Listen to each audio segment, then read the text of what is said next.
I hope कि आप सभी बहुत ही अच्छे होंगे। तो आज से हम लोग स्टार्ट कर रहे हैं अपनी फार्मास्यूटिकल इनऑर्गेनिक केमिस्ट्री की यूनिट 4, जिसमें आज हम लोग बात करेंगे अपने एक्सपेक्टोरेंट्स के बारे में। तो आप लोग कॉपी और पेन लेके बैठ जाइए और हम लोग अपना आज का वीडियो स्टार्ट करते हैं। अब देखो, एक्सपेक्टोरेंट्स को अगर मैं आप लोगों को एक वर्ड में बताऊं तो जो भी हमारे कफ सिरप होते हैं, जैसे हमारा आप लोगों ने नाम सुन रखा होगा बेनेड्रिल हो गया, टॉरेक्स हो गया, ये जो भी सारे कफ सिरप होते हैं वही होते हैं हमारे एक्सपेक्टोरेंट्स। यानी एक्सपेक्टोरेंट्स हमारी ऐसी दवाएं होती हैं, ठीक है, जो कि हमारे कफ को ट्रीट करने के लिए यूज की जाती है, यानी कि जो हमारी खांसी वगैरह होती है। लेकिन यहाँ पे भी दो केस होते हैं। देखो, खांसी हमारी दो टाइप की होती है, एक होती है सूखी खांसी, ठीक है, और एक होती है बलगम वाली खांसी। तो जो बलगम वाली खांसी होती है, ठीक है, बलगम को हम लोग इंग्लिश में स्पुटम बोल सकते हैं। तो जो हमारा स्पुटम होता है ना, तो जब हमें वो वाली खांसी आती है जिसमें बलगम वगैरह होता है, उसके लिए हम लोग यहाँ पे एक्सपेक्टोरेंट्स का यूज करते हैं। तो expectorants are the drugs that are used to help in removal of sputum from respiratory tract, or we can simply say they are used in the treatment of cough। अब देखो actual में होता क्या है, जैसे कि ये होता है हमारा रेस्पिरेटरी ट्रैक्ट, ठीक है। तो यहाँ पे जैसे कि कभी कभी होता क्या है कि हम लोग जब सांस वगैरह ले रहे होते हैं, ठीक है, या फिर हम लोगों ने कुछ खाया, तो कभी कभी ना कुछ डस्ट पार्टिकल्स हमारे रेस्पिरेटरी ट्रैक्ट में एंटर कर जाते हैं, ठीक है, जो कि हमारे लिए सही नहीं होते हैं। तो वो क्या होता है ना कि वो यहाँ पे आके फंस जाते हैं, ठीक है, हमारे रेस्पिरेटरी ट्रैक्ट में फंस जाते हैं और जाम हो जाते हैं। अब उसकी वजह से होता क्या है कि देखो, कभी कभी तो जैसे मान लो कोई डस्ट पार्टिकल है, ठीक है, तो वो मान लो सूखा सूखा फंस गया, तो हमें आती है सूखी खांसी, ठीक है। लेकिन कभी कभी क्या होता है कि ये जो डस्ट पार्टिकल्स है ना, ये हमारी बॉडी के अंदर जो फ्लूइड होता है उसके साथ मिक्स हो जाते हैं, ठीक है, और यहाँ पे स्पुटम क्रिएट कर लेते हैं, ठीक है, स्पुटम का फॉर्मेशन कर लेते हैं। स्पुटम यानी आप कह सकते हो कि बलगम का फॉर्मेशन कर लेते हैं। तो यहाँ पे होता क्या है कि ये जो स्पुटम है ना, ये हमारे रेस्पिरेटरी ट्रैक्ट में जाम हो जाता है। अब इसकी वजह से क्या होता है, देखो हम लोग सांस वगैरह लेते हैं तो हमारी जो जो भी एयर पासेज होते हैं वो इसी के थ्रू तो जाते हैं। तो जब ये यहाँ पे फंस जाता है ना, तो क्या होता है ना कि हमें सांस लेने में प्रॉब्लम होने लगती है और भी बहुत सारी प्रॉब्लम होने लगती है। तो उसी उन्हीं सारी प्रॉब्लम को दूर करने के लिए क्या होता है कि हमें खांसी आनी शुरू हो जाती है, ठीक है। तो खांसी आने से क्या होता है, ये स्पुटम जो है हमारा बाहर रिलीज होना शुरू हो जाता है, ठीक है, यानी कि जो फंसा हुआ है वो बाहर निकल जाता है। तो इसी रिलीज को और अच्छे से बढ़ाने के लिए, ठीक है, और खांसी को ठीक करने के लिए हम लोग यहाँ पे अपने एक्सपेक्टोरेंट्स का यूज करते हैं। अब देखो एक चीज आप लोग यहाँ पे समझो, देखो खांसी ना बुरी चीज नहीं होती है। देखो एक चीज अभी आप लोग को नहीं पता है, ठीक है, अभी जैसे जैसे आप लोग आने वाले सेमेस्टर्स में पढ़ोगे तब आप लोग को पता चलेगा कि हम लोग की बॉडी के अंदर जितने भी चीजें होती हैं, जैसे कि हमें खांसी हो गया या फिर हमें बुखार हो गया या फिर हमें कोई भी प्रॉब्लम होती है बॉडी के अंदर, ठीक है, तो वो प्रॉब्लम हमें ये बताने के लिए होती है कि हमारी बॉडी के अंदर कुछ चीज़ें ना गड़बड़ चल रही हैं, ठीक है, कुछ चीज़ें सही नहीं है। देखो वो प्रॉब्लम ना एक्चुअल में प्रॉब्लम नहीं होती है, बल्कि वो हमें ना एक मैसेज देने की कोशिश करती है या फिर हमें एक इशारा देती है कि हमारी बॉडी के अंदर ना चीज़ें सही नहीं चल रही है, तो आप सही कर लीजिए। इसीलिए जैसे हमारी बॉडी के अंदर कोई डस्ट पार्टिकल चला गया तो खांसी आती है, ठीक है, या फिर मान लो हमारी बॉडी के अंदर कोई फंक्शन अच्छे नहीं है तो हमें बुखार वगैरह हो जाते हैं। ये सब चीज़ें आपको आगे चल के ज़्यादा अच्छे से पता चलेंगी, अभी ज़्यादा डिटेल में हम लोग बात नहीं करते हैं। तो वही चीज़ है कि जैसे कि हमारी रेस्पिरेटरी ट्रैक्ट के अंदर जब कोई चीज़ यहाँ पे जाम हो गई, ठीक है, तो यहाँ पे हमें खांसी वगैरह की प्रॉब्लम होती है। तो उसी खांसी वगैरह की प्रॉब्लम यानी कि कफ को ट्रीट करने के लिए हम लोग अपने एक्सपेक्टोरेंट्स का यूज़ करते हैं। अब बात करें हम लोग यहाँ पे थोड़ा सा कफ की, तो the cough is a protective physiological reflex that helps to clear the respiratory tract. तो वही चीज़ जो मैंने आप लोग को बताई कि खांसी ना हमारे लिए बुरी चीज़ नहीं है, बल्कि ये तो हमारे लिए प्रोटेक्टिव होती है, ठीक है। यहाँ पे एक फिजियोलॉजिकल रिफ्लेक्स होता है जो कि हमारे रेस्पिरेटरी ट्रैक्ट को क्लियर करने का काम करता है। जैसे कि ये होता है हमारा रेस्पिरेटरी ट्रैक्ट, ठीक है। तो यहाँ पे जब भी कोई डस्ट पार्टिकल वगैरह फंस जाते हैं तो इसी को क्लियर करने के लिए हमारा एक रिफ्लेक्स होता है। रिफ्लेक्स आप कह सकते हो कि यहाँ से मतलब हमारे पूरे भी जो भी यहाँ पे गैस्ट्रो इंटेस्टाइनल ऑर्गन्स होते हैं, ठीक है, हमारा जो भी इंटेस्टाइनल ऑर्गन्स है वो यहाँ पे एक ऊपर की तरफ एक फोर्स डालते हैं, ठीक है, और उसी को हम लोग बोलते हैं रिफ्लेक्स, ठीक है, ऊपर की तरफ यहाँ पे डालते हैं। तो उसी की वजह से हमें खांसी वगैरह की प्रॉब्लम होती है, ठीक है। अब cough can be further divided into two parts, ठीक है, जैसे कि हमारी ड्राई कफ यानी कि सूखी खांसी और प्रोटेक्टिव कफ यानी कि बलगम वाली खांसी। तो ड्राई कफ में यहाँ पे कोई भी स्पुटम का डिस्चार्ज नहीं होता है और प्रोटेक्टिव कफ में यहाँ पे स्पुटम का डिस्चार्ज होता है। और यहाँ पे जो हमारे एक्सपेक्टोरेंट्स हैं उनको हम लोग अपने प्रोटेक्टिव कफ को ट्रीट करने के लिए यूज करते हैं। ड्राई कफ को ट्रीट करने के लिए हमारा अलग एजेंट होता है, उसको हम लोग एंटीटेसिव बोलते हैं। तो उसको हम लोग को नहीं पढ़ना है, हम लोग को पढ़ना है अपने एक्सपेक्टोरेंट्स के बारे में। तो आई होप कि आप लोग समझ गए होंगे कि एक्सपेक्टोरेंट्स को हम लोग यहाँ पे क्यों यूज करते हैं। अब बात करें हम लोग यहाँ पे क्लासिफिकेशन ऑफ एक्सपेक्टोरेंट्स के बारे में, ठीक है। तो जो हमारी खांसी की दवाएं होती हैं वो दो तरीके से काम करती हैं। या तो वो क्या करती हैं कि जो भी हमारा स्पुटम है उसकी फ्लूइडिटी को बढ़ा देती है, ठीक है, यानी उसको जो है और लिक्विफाई कर देती है, यानी कि थोड़ा सा पतला कर देती है। या तो क्या करती हैं कि increasing the volume of sputum.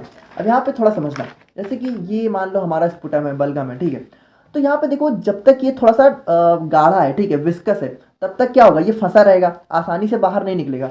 लेकिन अगर वहीं पे ये पतला हो जाए, ठीक है, थोड़ा सा लिक्विफाई हो जाए, तो क्या होगा, ये थोड़ा सा आसानी से बाहर निकल जाता है। तो यहाँ पे एक मैकेनिज्म तो ये हो गया, और दूसरा क्या हो गया, देखो दूसरा ये हो गया कि जैसे देखो अभी ये थोड़ा सा है तो जल्दी बाहर नहीं निकल पा रहा, लेकिन अगर मान लो इसको थोड़ा सा बढ़ा दिया जाए, ठीक है, बहुत ज़्यादा ही यहाँ पे स्पुटम अगर हमारी बॉडी में क्रिएट हो जाए, तो हमारी बॉडी उसको कितना कैरी करेगी, उसको बाहर ही निकालेगी। तो यहाँ पे जो एक्सपेक्टोरेंट्स हैं ये इन्हीं दो तरीकों से काम करते हैं, या तो फ्लूइडिटी को बढ़ा देते हैं, ठीक है, या तो फ्लूइडिटी को बढ़ाना या रिड्यूसिंग विस्कोसिटी, वही चीज़ है ना कि गाढ़ापन कम करना या फिर उसको थोड़ा सा पतला कर देना। या फिर क्या करते हैं, by increasing volume of sputum, यानी कि जो स्पुटम है ना उसके वॉल्यूम को ही बढ़ा देते हैं। तो इन दो तरीकों से काम करते हैं। अब यहाँ पे इन दो तरीकों की वजह से हम लोग इसको दो तरीके से क्लासिफाई कर सकते हैं, ठीक है, सेडेटिव एक्सपेक्टोरेंट्स और स्टिमुलेंट एक्सपेक्टोरेंट्स। तो बात करें हम लोग यहाँ पे सेडेटिव एक्सपेक्टोरेंट्स की, तो ये क्या करते हैं, ये हमारे स्टमक में इरिटेशन कॉज कर देते हैं, ठीक है, यानी कि ये क्या करते हैं कि गैस्ट्रिक रिफ्लक्स को बढ़ा देते हैं। यानी सिंपली जो भी हमारा यहाँ पे जीआईटी होता है ना, तो यहाँ पे ये थोड़ा सा इरिटेशन कॉज करते हैं, जिसकी वजह से क्या होता है कि यहाँ पे गैस्ट्रिक रिफ्लक्स यानी कि ऊपर की तरफ का जो दबाव होता है वो बढ़ जाता है, और उसकी वजह से क्या होता है, ये जो स्पुटम है ना इसका प्रोडक्शन यहाँ पे और बढ़ जाता है, ठीक है। तो यहाँ पे ये देखो ये किस तरह काम करता है, हम लोगों ने जो देखा कि जो हमारे एक्सपेक्टोरेंट्स होते हैं वो दो तरीके से काम करते हैं। तो यहाँ पे ये वाला क्या करता है, सेडेटिव वाला, ये यहाँ पे इंक्रीजिंग वॉल्यूम यानी कि स्पुटम के वॉल्यूम को बढ़ाने का काम करता है, ठीक है, यानी कि hence we can say they act by increasing volume of sputum. अब यहाँ पे देखो सेडेटिव का मतलब क्या होता है, सेडेटिव बेसिकली हमारी ऐसी दवाएं होती हैं जो कि थोड़ा सा नशीली होती हैं। तो आप लोगों ने अक्सर सुन रखा होगा कि जो हमारे जैसे टॉरेक्स कफ सिरप अगर आप लोगों ने कभी पिया हो या फिर सुना होगा कि वो ना थोड़ी सी मतलब उसको पीने से नींद वगैरह आने लगती है। तो सिडेशन वर्ड हमारा स्लीप से ही रिलेटेड होता है, यानी कि ये थोड़ा नशीली दवाएं होती हैं जिसकी वजह से हमें नींद वगैरह आने लगती है। और बात करें हम लोग यहाँ पे स्टिमुलेंट एक्सपेक्टोरेंट्स के बारे में, तो यहाँ पे देखो ये क्या करते हैं, जो भी हमारा रेस्पिरेटरी ट्रैक्ट होता है, ठीक है, तो उसके अंदर होती है सेक्रेटरी सेल्स जो कि क्या करती है, फ्लूइड का सिक्रेशन करती है। तो यहाँ पे ये ना उनको स्टिमुलेट कर देता है, स्टिमुलेट मतलब कि उसको बढ़ा देता है। तो उसकी वजह से होता क्या है, since these drugs stimulate secretion more fluid gets produced in the respiratory tract and sputum gets diluted and easily discharge from body through cough. यानी कि हम लोगों ने जो देखा कि जो हमारा एक्सपेक्टोरेंट्स का मैकेनिज्म होता है, तो उसमें जो पहला वाला था यानी कि इंक्रीजिंग फ्लूइडिटी यानी कि जो हमारा स्पुटम है उसको थोड़ा सा पतला कर देना, तो ये उस वाले मैकेनिज्म पे काम करता है। यानी ये करता क्या है, ये हमारी सेक्रेटरी सेल्स को यहाँ पे बढ़ा देता है, ठीक है, तो उसकी वजह से फ्लूइड का सिक्रेशन बढ़ जाता है, जिसकी वजह से जो स्पुटम है वो थोड़ा सा पतला हो जाता है, ठीक है, तो और आसानी से हमारे कफ के थ्रू बाहर निकल जाता है। हेंस वी कैन सिंपली से these drugs act by increasing fluidity of sputum और रिड्यूसिंग द विस्कोसिटी। देखो दोनों चीज़ें सेम है, फ्लूइडिटी इंक्रीज होना या विस्कोसिटी डिक्रीज होना, दोनों बातें सेम है, ठीक है। तो अब हम लोग यहाँ पे बात करते हैं अपने कुछ कंपाउंड्स के बारे में जो कि हमें अपने एक्सपेक्टोरेंट्स के अंदर पढ़ने हैं, ठीक है। तो पहला हो गया हमारा यहाँ पे पोटेशियम आयोडाइड। अब इसके मॉलिक्यूलर फॉर्मूला की बात करें तो हमारा क्या ही होता है, ठीक है, मॉलिक्यूलर वेट होता है हमारा 166 ग्राम पर मोल, साइनोनेम होता है हमारा काली आयोडीडम। और मेथड ऑफ प्रिपरेशन की बात करें तो जब हम लोग यहाँ पे अपने हाइड्रोजन आयोडाइड को पोटेशियम बाइकार्बोनेट के साथ जो है रिएक्ट कराते हैं तो हमारा यहाँ पे पोटेशियम आयोडाइड का फॉर्मेशन होता है। और प्रॉपर्टीज की बात करें तो यहाँ पे ये हमें जो है कलरलेस ट्रांसपेरेंट क्रिस्टल या फिर व्हाइट ग्रैनुलर पाउडर के फॉर्म में देखने को मिलता है। ऑर्डरलेस होता है यानी कि कोई ऑर्डर वगैरह नहीं होता है, थोड़ा सा बिटर टेस्ट होता है यानी कड़वा होता है, हाइग्रोस्कोपिक नेचर का होता है यानी कि अगर हम लोग खुले में रखेंगे तो हवा में गायब हो जाता है, लिक्विफाई हो जाता है, ठीक है। और यहाँ पे it is soluble in both water and alcohol, यानी दोनों में ही सॉल्युबल होता है। और यूजेज की बात करें तो चूंकि हम लोग इसको एक्सपेक्टोरेंट्स के अंदर ही पढ़ रहे हैं तो यहाँ पे सबसे पहला यूज तो वही हो जाएगा। अब उसके बाद यहाँ पे एंटी फंगल एजेंट भी होता है। अब चूंकि ये पोटेशियम आयोडाइड है यानी कि इसके अंदर आयोडीन है तो यहाँ पे आयोडीन सप्लीमेंट की तरह भी हम लोग इसको यूज करते हैं, और स्टाइराइन डाईयूरेटिक्स की तरह भी इसको कभी कभी यूज कर लिया जाता है। और बात करें हम लोग यहाँ पे अमोनियम क्लोराइड के बारे में तो यहाँ पे देखो जो हमारा अमोनियम क्लोराइड है, अगर आप लोग को याद हो तो जो हमारा गैस्ट्रो इंटेस्टाइनल एजेंट्स में हमारा पहला एजेंट था एसिडिफायर, उसी उसके अंदर भी हमारा सेम कंपाउंड है और वहाँ पे हम लोग इसको ऑलरेडी अच्छे से देख चुके हैं। तो यहाँ पे देखो जो प्रॉपर्टीज है, यूजेज है, मेथड ऑफ प्रिपरेशन है, ठीक है, दोनों में सेम है, वहाँ पे जाके देख लेना। यहाँ पे हम लोग थोड़ा सा इसके ऐसे के बारे में बात करते हैं, ठीक है। तो ऐसे के लिए आप लोग काफ़ी डिमांड भी कर रहे थे, इसीलिए हम लोगों ने इसको यहाँ पे कवर करा दिया, ठीक है। तो यहाँ पे जो हमारा ऐसे है उसको हम लोग अपनी प्रेसिपिटेशन टाइट्रेशन के थ्रू देखेंगे, ठीक है। और उसके अंदर जो हमारा वोल्हार्ड मेथड होता है। अब एक चीज आप लोग यहाँ पे समझना कि ये हमारा ना काफी प्रीवियस मेथड है, यानी आज के दिन में ये वाला मेथड बहुत कम यूज होता है। आज के टाइम में हम लोग इसका ऐसे जो है एसिड बेस्ड टाइट्रेशन के थ्रू ज्यादा करते हैं, लेकिन पहले हमारा ये मेथड ही यूज होता था। तो हम लोग इसी के थ्रू देखेंगे क्योंकि ये वाला थोड़ा सा इजी है, ठीक है। अब वोल्हार्ड मेथड अगर आप लोग को पता है तो हमारा एक इनडायरेक्ट मेथड ऑफ टाइट्रेशन होता है, ठीक है। तो यहाँ पे होता क्या है, देखो सबसे पहले हम लोग यहाँ पे अपने अमोनियम क्लोराइड को थोड़ा सा वे करेंगे, ठीक है, 0.2 ग्राम, और उसके बाद 40 ml वाटर में डिजोल्व कर देंगे। अब उसके बाद यहाँ पे इस सॉल्यूशन को एसिडिक बनाने के लिए हम लोग यहाँ पे नाइट्रिक एसिड का यूज करेंगे, ठीक है। अब उसके बाद हम लोग यहाँ पे अपना 0.1 नॉर्मल सिल्वर नाइट्रेट सॉल्यूशन से इसको टाइट्रेट कराएंगे, ठीक है, विथ 5 ml नाइट्रोबेंजीन। अब यहाँ पे अगर आप लोग को याद हो कि जो हमारा वोल्हार्ड मेथड होता है उसमें हम लोग टाइट्रेशन 2 बार कराते हैं, यानी कि जो हमारा टाइट्रेंट होता है उसको हम लोग यहाँ पे पहले थोड़ा सा एक्सेज अमाउंट में लेते हैं, फिर जो बच जाता है उसकी हम लोग दोबारा से टाइट्रेशन कराते हैं, ठीक है। और यहाँ पे दोबारा से टाइट्रेशन हम लोग किससे कराएंगे, 0.1 नॉर्मल अमोनियम थायोसाइनेट, ठीक है, using 2 ml ferric ammonium sulphate as an indicator. अब यहाँ पे देखो जो हमारी मेन रिएक्शन होती है इस वाले ऐसे में, तो वो होती है हमारी यहाँ पे जो हमारा अमोनियम क्लोराइड है वो हमारा AgNO3 यानी कि सिल्वर नाइट्रेट के साथ रिएक्ट करता है और NH4NaNO3 में कन्वर्ट हो जाता है। और यहाँ पे देखो जो हमारा AgNO3 का 0.1 नॉर्मल है, ठीक है, 1 ml, तो वहाँ पे ये जो है हमारे NH4Cl के इतने ग्राम के इक्विवेलेंट होता है, और इस तरीके से आप लोग कैलकुलेट कर सकते हो। तो यहाँ पे इमिटिक्स हमारी सिंपली वो दवाएं होती हैं जो कि क्या कॉज करती हैं, वोमिटिंग, यानी कि इसकी वजह से हमें उल्टी वगैरह आती है। अब यहाँ पे सवाल ये आता है कि भाई नॉर्मली तो कोई इंसान नहीं चाहेगा ना कि उसको उल्टी वगैरह है, इसकी क्या जरूरत पड़ गई। तो यहाँ पे देखो नॉर्मल केस में इसकी ज़रूरत नहीं पड़ती है, बल्कि यहाँ पे जब यहाँ पे पॉइजनिंग वगैरह का केस हो जाता है, ठीक है, यानी किसी ने पॉइजन वगैरह ले लिया हो, ठीक है, माउथ के थ्रू, तो यहाँ पे जो पॉइजन है उसको उसकी बॉडी से बाहर निकालना है, ठीक है, तो हमें क्या चाहिए कि उसको उल्टी वगैरह हो। तो ऐसे टाइप के केस में हम लोग यहाँ पे अपने इमिटिक्स का यूज़ करते हैं, ठीक है। तो ये क्या करता है, यहाँ पे ये वोमिटिंग को कॉज करता है। अब यहाँ पे वोमिटिंग देखो होती क्या है, vomiting is a forceful explosion of the content of stomach विया माउथ और समटाइम्स थ्रू नोज। यानी कि वोमिटिंग में होता क्या है कि हमारी जो भी स्टमक में जो भी कंटेंट होता है, ठीक है, जैसे कोई भी फूड है या फिर कुछ भी आप लोगों ने जो खाया है वो फोर्सफुली जो है बाहर आ जाता है, ठीक है, विया माउथ और समटाइम्स थ्रू नोज। यानी कि नॉर्मली तो मुंह के थ्रू ही होता है, ठीक है, उल्टी वगैरह हमें होती है तो मुंह से ही होती है, लेकिन कभी कभी जैसे जब बहुत ज़्यादा हो रहा हो ना तो थोड़ा बहुत नोज से भी होने लग जाती है। अब यहाँ पे इमिटिक्स क्या होता है, emetics takes a valuable part in treatment of poisoning. तो जैसा कि मैंने आप लोग को बताया कि इमिटिक्स हमारी वो दवाएं होती हैं जो कि पॉइजनिंग के ट्रीटमेंट में बहुत ज़्यादा हेल्पफुल रोल प्ले करती हैं, ठीक है। अब यहाँ पे देखो अलॉन्ग विथ पॉइजनिंग, ठीक है, they are also use in the treatment of overdose और एडवर्स इफेक्ट ऑफ ड्रग। यानी कि कभी कभी क्या होता है कि जैसे कोई पेशेंट है, ठीक है, अब उसने जो है बहुत ज़्यादा दवा खा ली, या फिर उसने जो है कोई दवा खाई और उसकी बॉडी के अंदर जाके उसने जो है रिएक्शन वगैरह कर दी, ठीक है, जैसे आप लोगों ने अक्सर सुना होगा कि दवा का साइड इफेक्ट हो गया तो रिएक्शन हो गई। तो उस टाइम पे हमें चाहिए कि उसकी वो जो दवा है वो उसकी बॉडी से एक्सक्रीट आउट हो जाए, यानी कि उसकी बॉडी से बाहर आ जाए। तो उन सारे केस में भी हम लोग जो है अपनी एमिटिक्स का यूज़ करते हैं, ठीक है। ये देखो सिंपल है कि एमिटिक्स क्या करती है, उल्टी को कॉज करती है, यानी वोमिटिंग को कॉज करती है।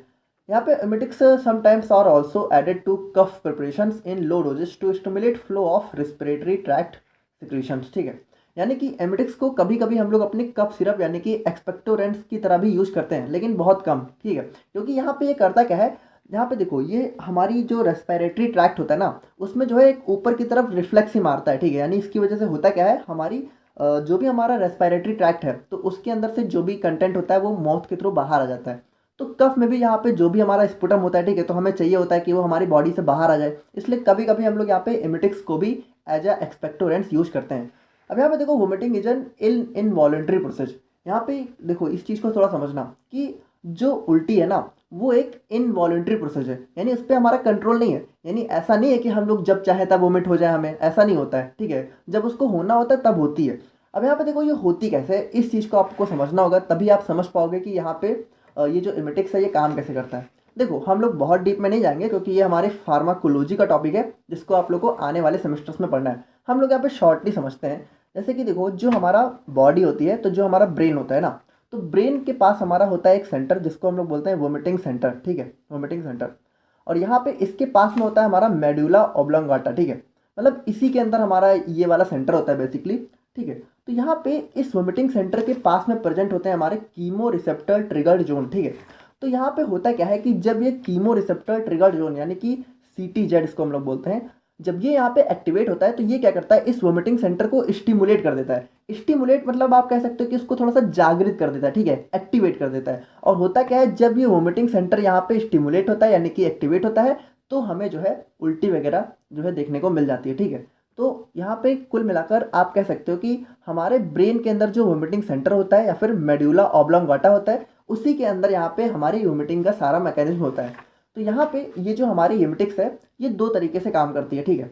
यहाँ पे हेमेटिक्स या तो क्या करती है कि directly by stimulating chemo receptor triggered zone located in the area of medulla oblongata in the brain, यानी कि ब्रेन के अंदर जो हमारा मेडुला ऑब्लोंगाटा है, ठीक है, तो उसके अंदर जो हमारे कीमो रिसेप्टर ट्रिगर्ड जोन है इसको डायरेक्टली या तो स्टिमुलेट कर देती है, जिसकी वजह से क्या होता है, ये वोमिटिंग सेंटर को स्टिमुलेट करता है और हमें उल्टी वगैरह देखने को मिल जाती है, ठीक है। या फिर ये क्या करता है, और they can act by causing irritation in gastro intestinal tract, यानी कि देखो जो हमारा गैस्ट्रो GIT है, ठीक है, या तो वहाँ पे जो है इरिटेशन कॉज कर देती है और उसकी वजह से क्या होता है कि उसके अंदर जो भी कंटेंट है वो बाहर आ जाता है। तो इन दो तरीक़ों से हमारा एमेटिक्स जो है काम करता है। तो अब हम लोग यहाँ पे बात करते हैं कुछ कंपाउंड्स के बारे में जो कि हमारे सिलेबस में दे रखे हैं और एमेटिक्स की तरह यूज होते हैं, ठीक है। तो पहला है हमारा यहाँ पे कॉपर सल्फेट, ठीक है, तो इसका मॉलिक्यूलर फॉर्मूला होता है CuSO4 और ये यहाँ पे हाइड्रेटेड फॉर्म में देखने को मिलता है, ठीक है, इसीलिए यहाँ पे 5H2O भी लिखा हुआ है। और मॉलिक्यूलर वेट की बात करें तो हमारा होता है 159.6 ग्राम पर मोल, ठीक है। और साइनोनेम होता है इसका यहाँ पे ब्लू विट्रॉल। और मेथड ऑफ प्रिपरेशन की बात करें तो इसको हम लोग यहाँ पे अपने क्यूप्रिक कार्बोनेट को डाइल्यूट H2SO4 में डिजॉल्व करके प्रिपेयर कर सकते हैं, ठीक है, यानी कि CuCO3 को H2SO4 में डिजॉल्व करेंगे तो हमारा यहाँ पे कॉपर सल्फेट जो है हमें देखने को मिल जाता है। और प्रॉपर्टीज की बात करें तो यहाँ पे ये जो है हमें क्रिस्टलाइन ब्लू कलर का होता है, ठीक है, और क्रिस्टलाइन ग्रेन्यूल्स और या फिर पाउडर के फॉर्म में देखने को मिलता है। और यहाँ पे ये ऑर्डरलेस होता है, कोई भी ऑर्डर वगैरह नहीं होता है, वाटर में इजीली सॉल्युबल होता है और अल्कोहल में इनसॉल्युबल होता है। यहाँ पे देखो एक चीज़ आप लोग समझ रहा हो कि हमारी जो भी इनऑर्गेनिक केमिस्ट्री है उसमें जितने भी कंपाउंड हैं उसमें ज़्यादातर जो है उनकी उनकी जो है दो प्रॉपर्टी ज़्यादातर सेम है, ठीक है, कि वाटर में सॉल्युबल होते हैं, अल्कोहल में इनसॉल्युबल होते हैं। तो मान लो अगर कभी एग्जाम में कोई कंपाउंड आ गया, ठीक है, जिसके बारे में आप लोग को नहीं याद आ रहा है बिल्कुल भी, तो मतलब आप इसको जरूर लिख देना, ठीक है। अगर आपकी किस्मत सही रही तो आपका सही हो जाएगा, और अगर नहीं भी रही ना तो एग्जामिनर इतना ज़्यादा भी ध्यान नहीं देते जितना आप लोग सोचते हो, ठीक है। तो कुल मिलाकर बात ये ना, छोड़ना मत कुछ। और ऐसे की बात करें तो यहाँ पे इसका ऐसे हम लोग जो है रिडॉक्स टाइट्रेशन से परफॉर्म करते हैं। और यहाँ पे रिडॉक्स टाइट्रेशन के अंदर भी अगर आप लोगों ने आयोडीमेट्री और आयोडोमेट्री का लेक्चर देखा हो तो जो हमारा आयोडोमेट्री होता है, ठीक है, यहाँ पे उस वाले तरीके से हम लोग इसका ऐसे परफॉर्म करते हैं। तो सबसे पहले हम लोग क्या करते हैं, an accurately weight quantity of CuSO4 is dissolve in water, यानी कि वाटर में हम लोग यहाँ पे कॉपर सल्फेट को सबसे पहले डिजॉल्व कर लेते हैं जितना हमें ज़रूरत है। अब उसके बाद इसमें हम लोग यहाँ पे एक्सेस में पोटेशियम आयोडाइड को ऐड करते हैं और यहाँ पे एसिटिक एसिड को भी ऐड करते हैं ताकि जो हमारा सोल्यूशन है वो थोड़ा सा एसिडिक हो जाए। अब उसके बाद हम लोग क्या करते हैं, now liberated iodine is titrated with standard sodium thiosulphate solution using starch solution as an indicator. अब यहाँ पे जैसा कि हम लोगों ने आयोडोमेट्री में देखा था कि यहाँ पे आयोडीन क्या होता है, बनता है, ठीक है, और जो आयोडीन बनता है हम लोग उसकी दोबारा से टाइट्रेशन कराते हैं, किससे, स्टैंडर्ड सोडियम थायोसल्फेट सोल्यूशन से, ठीक है। और यहाँ पे इंडिकेटर कौन सा यूज करते हैं, स्टार्च सोल्यूशन। अब आप लोग को पता है कि आयोडीन और स्टार्च मिलकर क्या बना लेते हैं, ब्लू कलर, ठीक है, तो हमारा सोल्यूशन जो है ब्लू कलर का हो जाता है। अब टाइट्रेशन जो है कंटिन्यू रहती है कब तक, जब तक ये ब्लू कलर यहाँ पे डिसअपियर ना हो जाए। तो देखो जो हमारा आयोडीन है वो स्टार्च सोल्यूशन के साथ ब्लू कलर बना लेता है, ठीक है। देखो अगर इसको डिटेल में देखना है तो आप हमारा आयोडीमेट्री और आयोडोमेट्री वाला लेक्चर देख लेना। यहाँ पे मैं शॉर्ट में बता रहा हूँ कि ये दोनों रिएक्ट करके ब्लू कलर बनाते हैं और जब सोल्यूशन का एंड पॉइंट आता है तो आयोडीन खत्म हो जाता है, ठीक है, तो ये ब्लू कलर भी डिसअपियर हो जाता है। और यूजेस की बात करें तो यहाँ पे चूंकि हम लोग इमेटेक्स में पढ़ रहे हैं तो इमेटेक्स तो यूज होगा ही, और उसके बाद यहाँ पे इसको हम लोग जो है जर्मीसाइड्स और इंसेक्टिसाइड्स की तरह भी यूज करते हैं। और अब बात करें हम लोग यहाँ पे सोडियम पोटेशियम टार्ट्रेट के बारे में, ठीक है, तो वैसे तो ये कंपाउंड बहुत ही रेयरली पूछा जाता है बट फिर भी आप लोग हो सके तो एक बार देख लेना। यहाँ पे इसका मॉलिक्यूलर फॉर्मूला होता है C4H4NaKO6, ठीक है, और मॉलिक्यूलर वेट होता है 210.158 ग्राम पर मोल। साइनोनिम होता है इसका यहाँ पे रॉकिलस सॉल्ट। अब इसके प्रिपरेशन की बात करें तो यहाँ पे कोई केमिकल रिएक्शन वगैरह नहीं होती है। यहाँ पे सिंपली जो हमारा सोडियम कार्बोनेट को हम लोग क्या करते हैं कि पोटेशियम टार्ट्रेट के सस्पेंशन में ऐड कर देते हैं, ठीक है। अब उसके बाद इस सोल्यूशन को हम लोग यहाँ पे हीट करते हैं बाय बॉइलिंग, ठीक है, और उसके बाद यहाँ पे इसको कूल होने के लिए छोड़ देते हैं। अब कूल होने के बाद क्या होता है, हमारा सोडियम पोटेशियम टार्ट्रेट के क्रिस्टल यहाँ पे फॉर्म हो जाते हैं। और प्रॉपर्टीज की बात करें तो यहाँ पे ये हमें जो है व्हाइट या फिर कलरलेस क्रिस्टलाइन पाउडर के फॉर्म में देखने को मिलता है। ऑर्डरलेस होता है, सैलाइन टेस्ट होता है, वाटर में सॉल्युबल होता है और अल्कोहल में इनसॉल्युबल होता है। और यूजेज की बात करें तो इसको हम लोग यहाँ पे इमिडेक्स की तरह भी यूज़ कर सकते हैं, ठीक है। और यहाँ पे कभी कभी हम लोग जो है लैक्जेटिव की तरह भी यूज़ करते हैं, ठीक है, कॉन्स्टिपेशन में। और एफरवेसेंट पाउडर की प्रिपरेशन में भी हम लोग इसको यहाँ पे यूज़ करते हैं। तो आई होप कि आप लोगों को आज की वीडियो समझ में आ गई होगी। बाकी अगर कोई डाउट है तो कमेंट करके बताना, और मिलते हैं हम लोग यहाँ पे बहुत जल्द एक और नई वीडियो में। तब तक के लिए थैंक यू सो मच।